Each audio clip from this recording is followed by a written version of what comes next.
নবী সাল্লাল্লাহু আলাইহি ওয়াসাল্লাম কাবা ঘরে নামাজ পড়ছেন। আবু জেহেল নাম শুনেছেন? আবু জেহেল দেখে ফেলেছে, এসে নবী সাল্লাল্লাহু আলাইহি ওয়াসাল্লামকে আঘাত করেছে, একটা ঘুষি দিয়েছিল। আল্লাহ রাসূল সাল্লাল্লাহু আলাইহি ওয়াসাল্লাম কিছু বলেন নাই। এই দৃশ্যটা দেখেছেন একজন দাসী, দেখে হামজা রাদিয়াল্লাহু আনহু স্বীকার করে ফিরছিলেন। তিনি কিন্তু তখন ইসলাম কবুল করেন নাই, নবীর চাচা, আপন চাচা।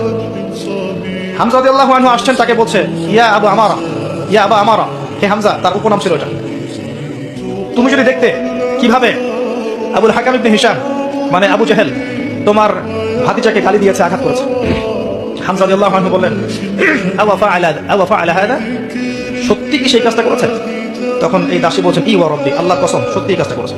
তখন তিনি ঘোড়া ছুটিয়ে কাবা ঘরে গেলেন, গিয়ে দেখলেন আবু জেহেল দাঁড়িয়ে আছে সবার সামনে, কাবা ঘরে সবার সামনে আবু জেহেলের কলার ধরে তাকে প্রচন্ড জোরে একটা ঘুষি দিয়ে বললেন যে আতাশতুমুনি ওয়া আনা আলা দীনিহি, তুমি কি আমাকে আঘাত করবে? আমি নিজে তার দিনের উপরে আছি।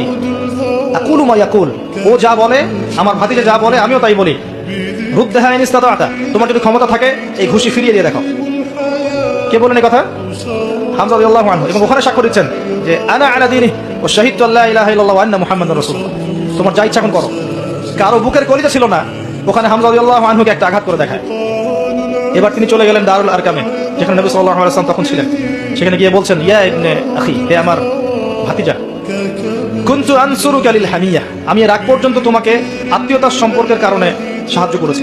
আলান, আজকে থেকে আনসুরুকা লিল ইসলাম, আমি তোমাকে ইসলামের জন্য সাহায্য করব।